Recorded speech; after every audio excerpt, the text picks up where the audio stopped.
Muito boa tarde a todos. A saúde no Alentejo é o tema do debate organizado pelo Conselho Nacional da Ordem dos Médicos, que se inicia agora e que é transmitido em direto pela Rádio Voz da Planície de Beja em www.vozdaplanície.pt. No Alentejo, concretamente, resolvemos hoje fazer uma reunião, que é a continuação da reunião que já teve lugar há cerca de um ano atrás, em novembro de 2017, no sentido de ouvir os nossos representantes a nível das suas regiões, seja de Beja, de Évora, de Porto Alegre e do litoral alentejano / Setúbal, no sentido de perceber quais são as dificuldades e quais são as propostas, concretamente, que as suas regiões apresentam, ou seja, aquilo que as pessoas sentem, as pessoas estão no terreno, que é o que eu acho que está a fazer falta ao Governo e aos próprios partidos políticos, é ouvirem as pessoas, irem falar com as pessoas, conversarem com os doentes, conversarem com os profissionais de saúde, tentarem perceber o que é que está a acontecer,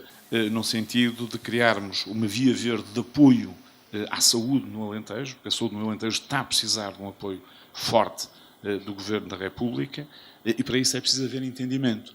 É verdade que o atual Governo melhorou a política de incentivos relativamente ao Governo anterior, é um facto, mas também é verdade que, por exemplo, no ano passado, o número de vagas protegidas por esta política de incentivos, as chamadas vagas carenciadas específicas, foram só 150.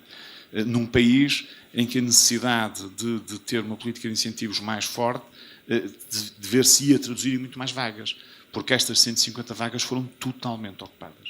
É preciso que se diga isto. Portanto, a política de incentivos que o Governo promoveu teve efeito.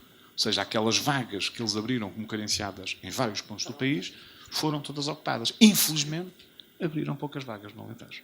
Lá está, o Alentejo continuou a ficar em segundo plano. E é isso que se pretende reverter, para além de melhorar efetivamente aquilo que é a política de incentivos. Porquê? Porque um dos maiores problemas que neste momento acontece aqui no Alentejo, e especificamente aqui em Beja, enfim, onde nós estamos também, é a questão de fixar os jovens. É que os jovens venham para cá trabalhar, ou aqueles que se formam cá fiquem cá a trabalhar. E, portanto, nós temos que ter aqui uma visão diferente que os leve voluntariamente a ficarem cá a trabalhar. Que não sejam obrigados a ficar cá, como já surgiu o nosso Ministro da Saúde numa determinada fase, mas que possam ficar cá porque escolhem ficar cá, porque querem ficar cá, porque querem vestir a camisola daqueles que lutam no dia-a-dia por melhores cuidados de saúde para a população do Alentejo. Eu estava a olhar para a doutora Ana Pires e estava-me a lembrar que nós estivemos aqui em março deste ano e provavelmente as circunstâncias que existiam nessa altura são as mesmas com o agravamento que, entretanto, já passaram mais 9 meses. Já vamos saber isso também daqui a pouco. E, portanto, o que é que nós temos que, naquilo que vão ser as recomendações que vamos fazer ao Governo, acho que nós devemos ter que pedir que seja feito, a nível excepcional, um orçamento específico para renovar equipamentos, ou para atualizar equipamentos, o que for, seja os equipamentos que já têm tempo a mais, seja aqueles equipamentos que neste momento efetivamente estão em falta. Uma terceira questão que foi levantada pelos médicos que é importante tem a ver com a política de contratação diferente da atual. Esta política de contratação está-se a revelar desastrosa para aquilo que são as pretensões, nomeadamente das áreas que têm mais dificuldades, que são mais carenciadas. Repare que nós temos um concurso nacional em que os médicos são colocados pelas notas que têm, que é uma coisa discutível por causa dos exames, da maneira como são feitos, enfim, mas não entrando tanto nesse aspecto. Repare, você neste momento tem hospitais de primeira categoria e médicos de primeira categoria que são contratados diretamente pelos hospitais, são aqueles hospitais que têm mais capacidade de influência junto do poder político, os grandes hospitais, de uma forma geral, contratam os médicos que querem diretamente antes sequer de haver qualquer concurso, e depois tem um concurso nacional para os hospitais que têm menos capacidade e, portanto, e como esse concurso nacional tem aberto muito tempo mais tarde, este ano, por acaso, foi uma exceção, conseguiu que se abrisse mais rapidamente, mas o ano passado demorou quase um ano a abrir o concurso nacional. Muitos destes jovens médicos, obviamente, tomam outras opções na sua vida e vão trabalhar ou para o setor privado ou imigram e vão trabalhar para outro país qualquer. E, portanto, mudar a política de contratação que existe atualmente é uma urgência que eu penso que o próprio Ministério da Saúde estará disponível para rever uma política de contratação diferente, seja com propostas da Ordem, seja dos próprios sindicatos médicos que aqui têm um papel mais direto. Temos que ver como é que se presta cuidados, mas também como se previne a doença, a mortalidade quais são os problemas de saúde na região, para se adequadamente intervir, quer no reforço da prevenção, quer na promoção da saúde, quer no tratamento, quer na reabilitação. E isso, eu costumo dizer, a primeira causa os anos de vida perdidos no Alentejo, o peso maior, é por acidentes rodoviários, porque são os mais jovens, até aos 40 anos, e principalmente na faixa até aos 24, que morrem, portanto, os anos de vida perdidos. Portanto, nós já estamos a perder, do ponto de vista económico, esses anos todos que essas pessoas iam dar. A falta de especialistas em medicina geral e familiar em número suficiente que se queiram fixar no Alentejo tem originado o aumento de consultas a serem efetuadas por colegas indiferenciados. Começo por aqui, boa tarde.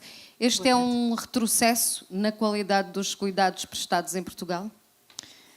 Perante a qualidade dos serviços prestados, também perante a relação que temos com os colegas de outros níveis de atendimento, pode dar a ideia de que realmente a prática pode não ser a mais correta, e acho que é uma coisa que é importante, se calhar, diferenciar bem, portanto, a relação aos recursos humanos. A segunda coisa tem a ver também com o tamanho das listas de utentes. Cada vez mais tem sido aumentada o número de utentes por médico de família. Muitas vezes isso vem à custa de, se calhar, uma deficiente qualidade na prestação dos cuidados. No fundo, estamos mais vocacionados para o número do que para a qualidade, e é uma pena, porque realmente para o doente não interessa só o doente ver-nos a nós, mas interessa a nós vermos os doentes como médicos de medicina familiar. Depois volto a falar de equipamentos, se calhar não com estas diferenciações em relação ao nível hospitalar, mas nós trabalhamos com computadores extremamente lentos, que nos colocam os cabelos brancos. Pegando naquilo que o Dr. Miguel Guimarães já disse há pouco, há 6 meses, esta questão da saúde foi debatida. Na altura foi entregue um documento que explicou nesse debate, que foi entregue também a diversas entidades responsáveis nestas matérias da saúde, que alertava para várias questões: o risco iminente de colapso nas urgências de pediatria e obstetrícia e para a absoluta carência de médicos na unidade. 6 meses depois, o que é que se passa? Boa tarde. Antes de mais, boa tarde a todos. Eu não precisaria dos 5 minutos para responder diretamente a essa sua questão. 6 meses depois, não foram, aliás, já são mais que 6 meses, porque nós chamámos-lhe um manifesto de preocupação. 12 dos diretores dos serviços do hospital, José Joaquim Fernandes, em Beja, decidimos escrever um pequeno texto em que, de certa maneira, lançávamos um grito de alerta e pedíamos ajuda para aquilo que nos parecia estar a ser, ou poder vir a ser, uma situação, e eu meço bem as palavras, de catástrofe iminente, nomeadamente no que diz respeito, ou na altura dizia respeito, às urgências de pediatria e de obstetrícia. Dizer-vos que isto, eu acho que vale a pena fazermos um ponto de situação pragmático. Dizer-vos que de todas as autarquias recebemos 2 respostas que nos diziam da sua disponibilidade, mas que não avançavam com mais coisíssima nenhuma. Recebemos de imediato, e é importante que isto seja dito, um comunicado do Conselho de Administração em que naturalmente solidarizava com aquilo que eram as nossas preocupações. Não recebemos nenhuma resposta do Ministro da Saúde e recebemos a presença do Presidente da ARS, na sua qualidade de Presidente da ARS e de representante do Ministro da Saúde na região, para uma reunião que foi efetivamente realizada no hospital, em que estava presente os membros do Conselho de Administração, os diretores de serviço, mais até que os 12 signatários do manifesto, e o Dr. Robalo, de onde saiu a promessa de marcação de uma reunião 15 dias depois. Esta reunião até hoje não aconteceu. E isto, além de me deixar extraordinariamente triste, Porque, reparem, nesse manifesto nós não queríamos entrar em guerra com ninguém. Queríamos que nos sentássemos todos e que percebêssemos o que é que podíamos fazer, que estratégias é que podíamos tomar, como é que cada um de nós podia ajudar para melhorar esta situação.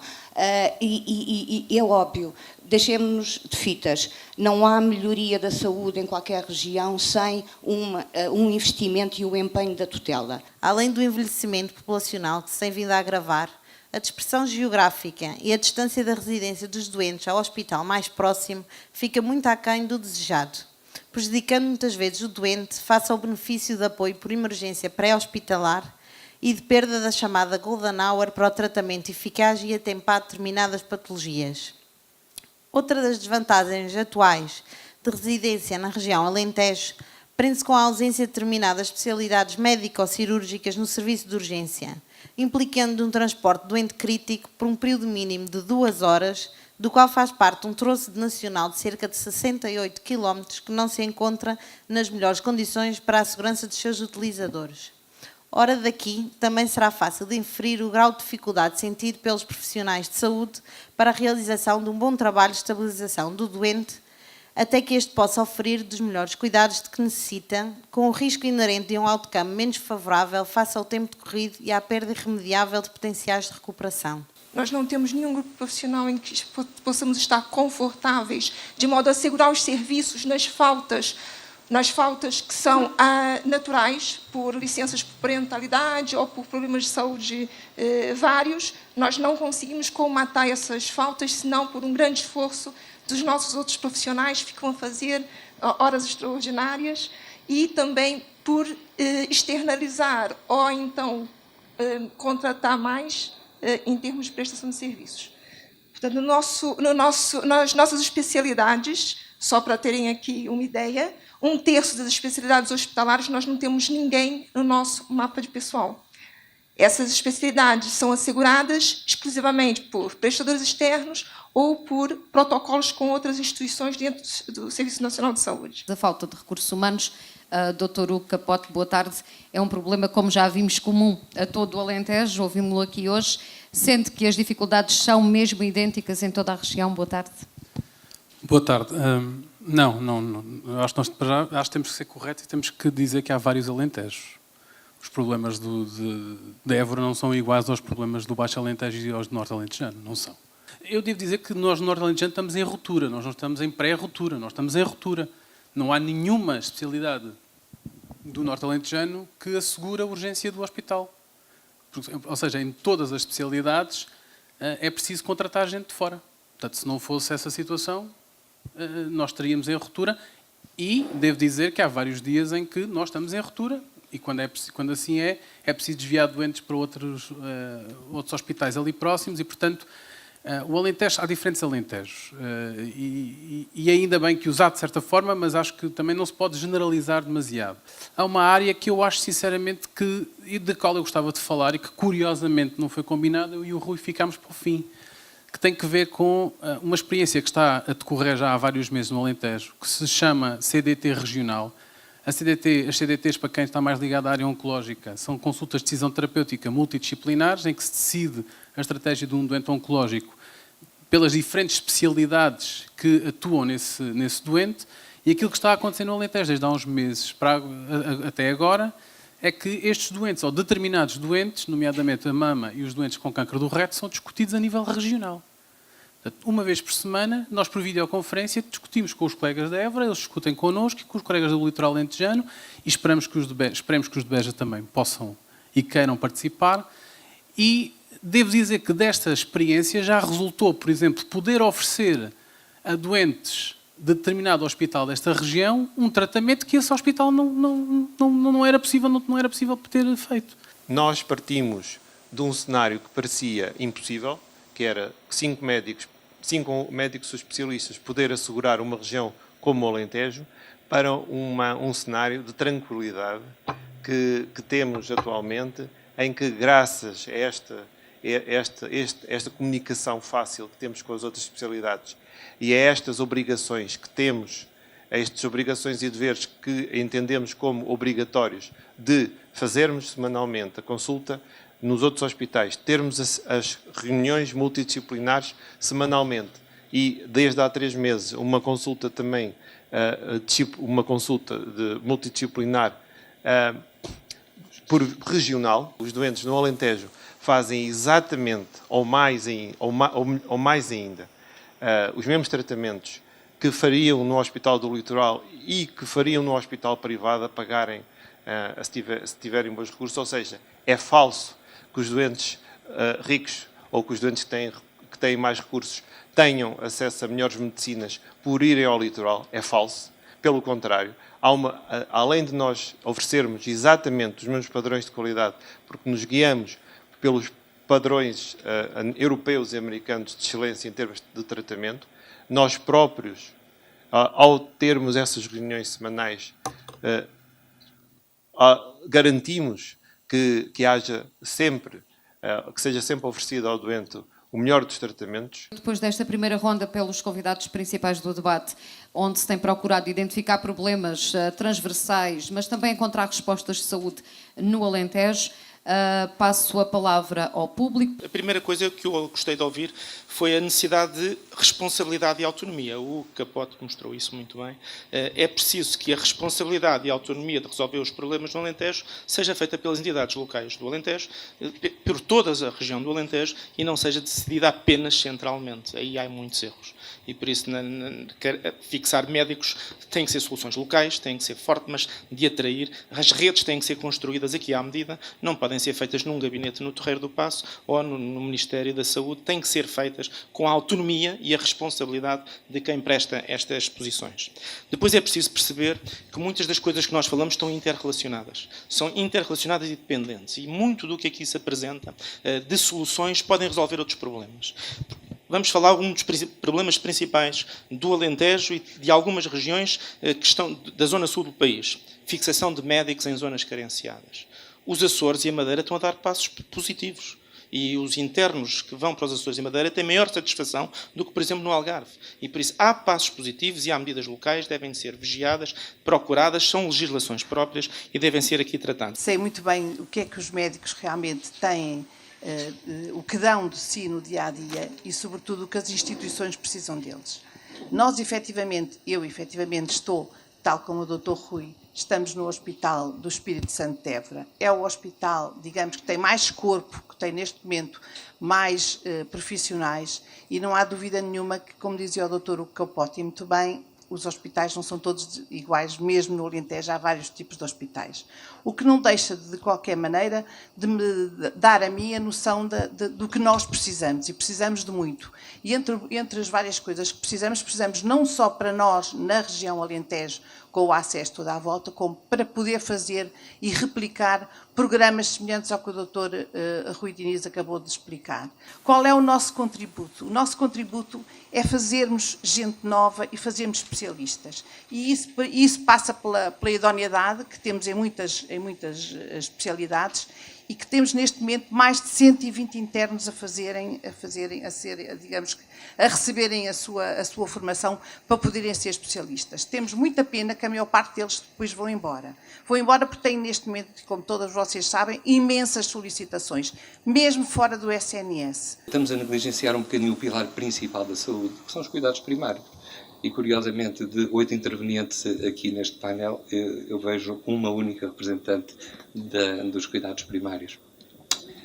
E a verdade é que aí é que começa tudo. Até porque a saúde trata-se não nos hospitais, mas na prevenção.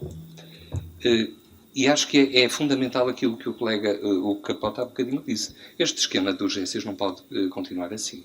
E não pode continuar assim, a começar pelo exemplo que o próprio Estado dá. Vem aí o inverno, há que reforçar equipas porque as gripes vão aos hospitais. As gripes não têm que ir aos hospitais. As gripes têm que ficar nos cuidados primários. Mas, para ficarem nos cuidados primários, é preciso que eles sejam dotados de meios, recursos humanos, equipamentos, boas instalações, e que se programe e que haja diálogo e que não se continue com as costas voltadas, como continuamos a verificar entre os dois tipos de cuidados, com a benção da própria tutela superior. É importante também, nessa política dos incentivos, e no caso particular de Évora, a construção do novo hospital, porque nós temos que saber que do lado dos cuidados de saúde primários, dos cuidados de saúde secundários, temos toda a oferta que, como o Dr. Rui Diniz disse, será igual em Lisboa, no melhor hospital, ou em Évora, ou no Alentejo. E, portanto, é fundamental a articulação entre os cuidados, falarmos mais uns entre os outros, criar equipas conjuntas, como já em tempos tivemos, em que médicos de família trabalhavam no hospital. Isso é importantíssimo, deixo aqui esse repto. Chamar a atenção que a população envelheceu, em alguns distritos, em 10 anos, 6,5%. No distrito de Beja e de Porto Alegre envelheceu 6,5%. Portanto, isso é também um fator a ter em conta. O Estado tem a obrigação de garantir o mesmo nível de cuidados em várias áreas a uma pessoa de Montalvão, que a maior parte das pessoas não sabe onde é, ou de Almodóvar, de Lisboa. Portanto, tem de haver maneiras céleres dessas pessoas chegarem a um sítio onde sejam tratadas em condições.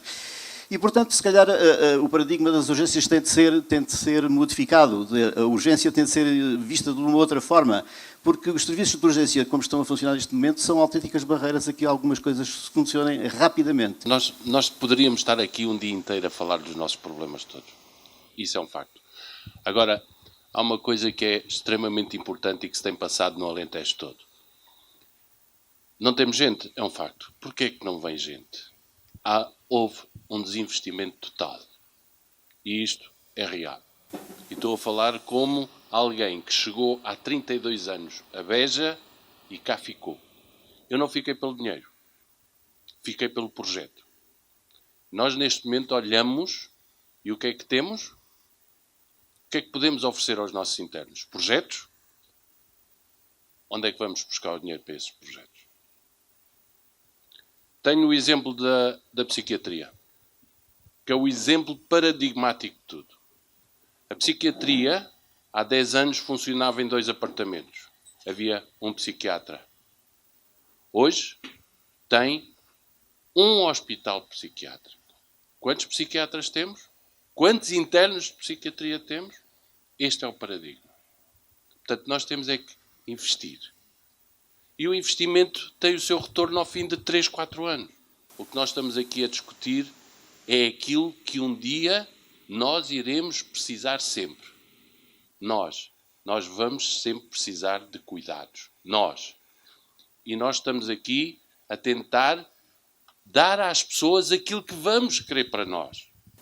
Eu gostaria apenas de fazer uma referência àquilo que já foi dito aqui por várias pessoas, a questão da fixação dos jovens médicos no Alentejo, e enquanto jovem médica que há 3 anos está fixada no Alentejo, eu penso quais foram os motivos que me fizeram vir para o Alentejo. Não foi o incentivo, porque não os tive, foi por autonomia própria.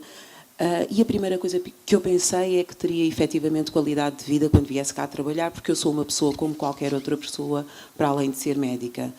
No entanto, deparei-me com a questão da dispersão, que também foi aqui dita várias vezes, e pensei, eu tenho que fazer alguma coisa, como é que eu vou fazer para ter uma oferta melhor para os meus utentes? E então, de 15 em 15 dias, vou para Moura e vou para Barrancos. Efetivamente, aquilo que aconteceu é que eu perdi praticamente, quando digo perdi, é que gasto do meu dia laboral um dia inteiro, e ainda tenho que ouvir os meus colegas de Lisboa a dizer: eu não sei porque é que tu reclamas, Iliete, então vocês são pouquinhos, qual é o vosso problema? Eu não estou tão preocupada com os meus colegas de Lisboa, eu estou preocupada com o facto da legislação apenas considerar o rácio da população e que quem tem o papel decisor também tem a mesma consideração. Acha que a dispersão é uma coisa que não deve ser valorizada e que não deve estar em decreto-lei, que efetivamente nós somos poucos e isso é o único fator que deve ser considerado no rácio. Portanto, a questão da cultura médica de quem tem o poder decisor também é uma questão que me preocupa, porque realmente nós temos que passar essa informação. Não sei como, mas penso que este debate pode ser uma forma de chegarmos a uma conclusão bastante válida. E sempre que falamos em desenvolvimento, é indissociável pensar em planeamento. E não há planeamento sem identificar as características específicas da população do Alentejo. E se não entendermos isso, não vamos conseguir fazer nenhuma política de saúde concreta e dirigida à população. A distância é uma característica inevitável e indissociável do Alentejo, da população do Alentejo.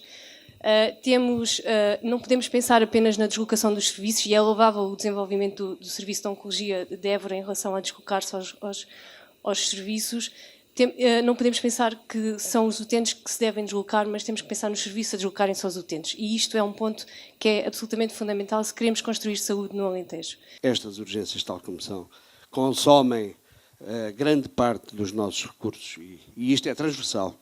A minha sub-região tem parte do Alentejo, o litoral Alentejo, mas também tem parte de Lisboa, Garcia da Horta, Setúbal. E os problemas são praticamente transversais. São menores, como é evidente, junto ao litoral, mas também existem. Existem os tarefeiros, existem as pessoas que saem do Serviço Nacional de Saúde por falta de projetos, mas também por alteração, por grande diferença monetária em relação ao privado. Os incentivos não podem ser só projetos. Nós não podemos mudar só com projetos. É preciso haver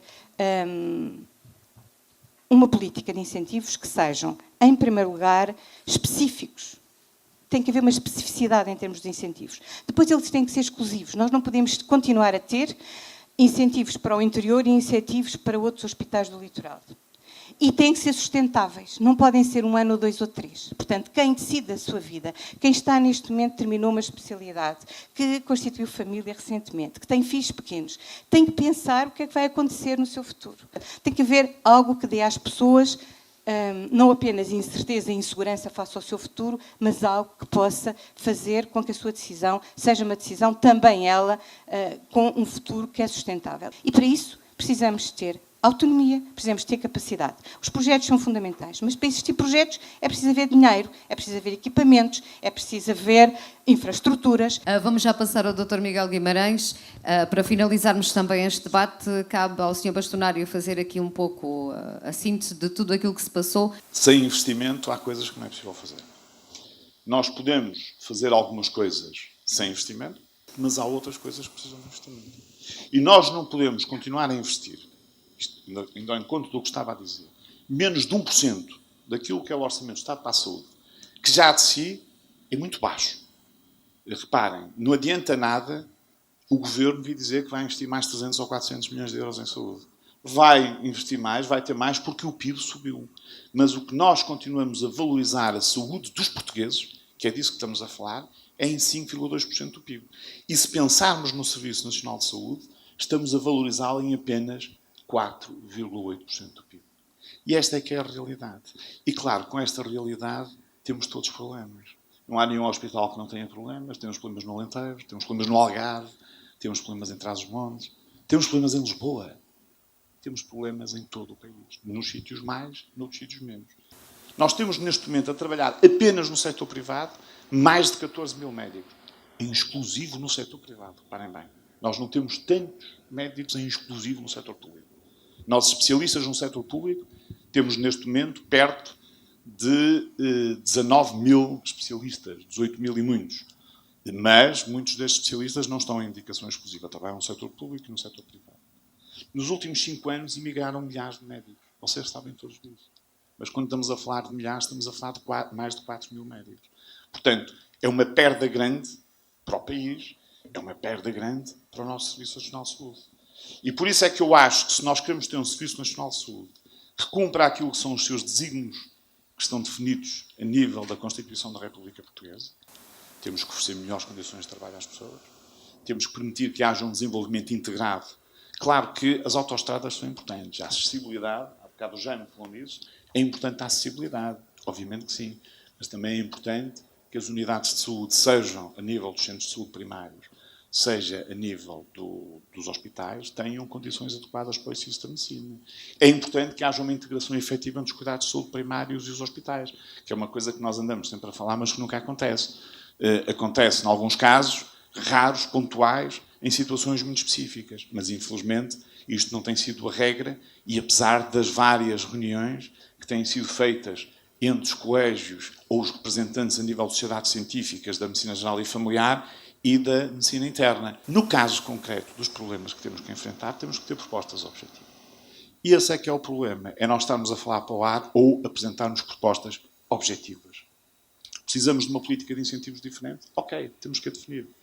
Temos que perceber o que é valorizável. O projeto, sem dúvida. Alguém falou no projeto, acho que foi o Capote. O projeto de trabalho é muito importante, mas não chega. Não chega apenas ao projeto de trabalho. É preciso ir mais longe. É preciso que, de facto, as pessoas tenham condições no local onde vão trabalhar para poderem exercer a medicina de acordo com as boas práticas. A Ordem dos Médicos teve a coragem, apesar de tudo, de tentar, de alguma forma, juntar os vários representantes dos diferentes distritos médicos, chamemos-lhe assim, do Alentejo, portanto, Porto Alegre, Évora, Beja, e o litoral alentejano está aqui representado também, está pela sua diretora clínica e está representado também pelo nosso presidente da Distrital de Setúbal, a quem vocês estão ligados. É um ponto de partida. Era bom que isto acontecesse mais vezes. Não é a Ordem dos Médicos que tem propriamente esta obrigação legal, mas a Ordem dos Médicos está interessada em que Portugal tenha uma saúde melhor. E, portanto, nós sentimos-nos na obrigação de dar um contributo para melhorar a saúde do país. E por isso é que temos esta política entre aspas, de proximidade com os nossos representantes nas sub-regiões que estão aqui todos presentes, a quem eu agradeço penhoradamente o facto de se terem deslocado a Beja, estarem a participar neste debate, e também a todos os profissionais de saúde e responsáveis das administrações hospitalares ou das direções clínicas que se dignaram a estar presentes neste debate e deram o seu contributo. É um primeiro passo, acho que podemos ir mais longe, acho que podemos apresentar propostas concretas ao Ministério da Saúde, tenho a certeza que o Ministério da Saúde não vai adotar todas as propostas que nós apresentemos, mas seguramente pode pegar em 2 ou 3, que já é um passo positivo que damos para ter uma saúde melhor em Portugal. Muito obrigado a todos.